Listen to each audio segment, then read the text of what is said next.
Salut les gens, c'est Xuka et aujourd'hui nous partons voyager, cette fois-ci en prenant le bateau, en direction de l'île sacrée de Itsukushima, plus communément appelée Miyajima, une île classée comme l'un des 3 plus beaux sites de l'archipel. En effet, cette île est un lieu complètement incontournable lors d'un passage à Hiroshima, notamment grâce au sanctuaire Shinto et son grand torii aux pieds baignant dans l'eau claire.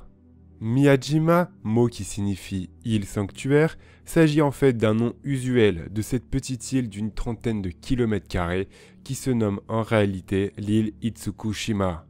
L'île de Miyajima se trouve dans la mer intérieure de Seto, non loin d'Hiroshima, dont elle complète agréablement la visite.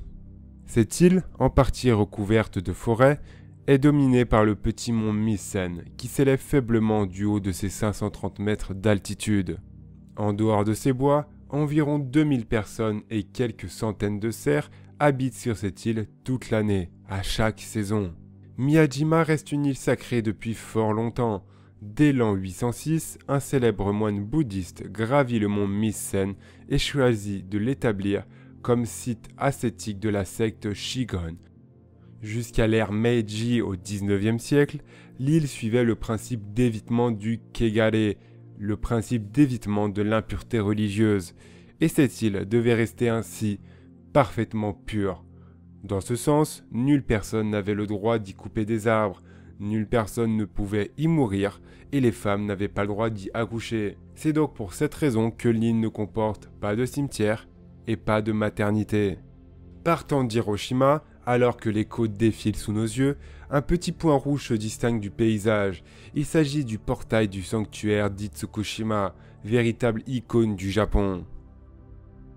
Rouge du haut en bas, cet immense torii laisse fièrement les vagues s'écraser contre ses inébranlables piliers toute l'année, tout en laissant la marée lui engloutir peu à peu les pieds sous forme de périodes au fil de la journée. Ce torii est d'ailleurs rempli de légendes, comme par exemple celle qu'il ait survécu à l'onde de choc de la bombe d'Hiroshima, reçue durant la période de la Seconde Guerre mondiale. Mais bon, visiter l'île de Miyajima ne se limite pas seulement à son sanctuaire principal, bien au contraire. Il ne faut pas oublier par exemple le temple bouddhiste Daicho-in, niché entre les arbres au pied du mont Misen. Les lieux cachent des centaines de statues bouddhiques installées un peu partout le long des pavillons et des chemins. Il faut d'ailleurs savoir que la plupart des touristes passent généralement la journée sur l'île, avant de repartir en fin d'après-midi. Mais s'offrir l'ascension du mont Misen donne l'occasion de se plonger dans un paysage où la montagne domine et de traverser la magnifique vallée d'érable Momiji-dani, dont les multiples couleurs illuminent le ciel en automne.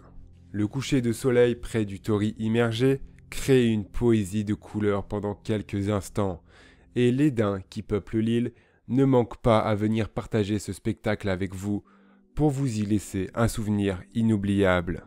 N'hésitez donc pas à leur faire quelques caresses, ils sont dociles et ne sont pas là pour vous faire du mal. Attention tout de même, ils sont experts dans le vol de vos provisions pour la journée. Mais en plus de sa visite, l'île dispose de nombreux restaurants qui sauront combler vos petits creux avec une grande variété de plats, notamment à base d'huîtres, produit phare de la région. Pour le dessert, vous pourrez vous diriger vers la spécialité de l'île, le Momiji Manju, une délicate brioche en forme de feuilles d'érable fourrée à la pâte d'haricots rouges qui se décline de beaucoup de manières différentes. Et tous ces aspects de l'île vous fait prendre conscience que, au final, coupée du reste du monde, cette bulle de verdure chatoyante est bien difficile à quitter, une fois ses nombreux charmes découverts. Et bien voilà, il est temps de rentrer dans notre voyage de l'île d'Itsukushima, ou plutôt appelée Miyajima. J'espère que ce voyage vous a plu, j'espère que vous avez aimé ce voyage, et si vous avez des destinations à proposer pour les prochains voyages, n'hésitez pas à les proposer dans l'espace des commentaires. N'hésitez pas bien entendu aussi à liker cet épisode de Ryokko et à vous abonner si ce n'est pas encore fait. Sur cela, on se donne rendez-vous très bientôt pour de nouvelles découvertes à travers les Ryokko. C'était Xuka, portez-vous bien. Peace.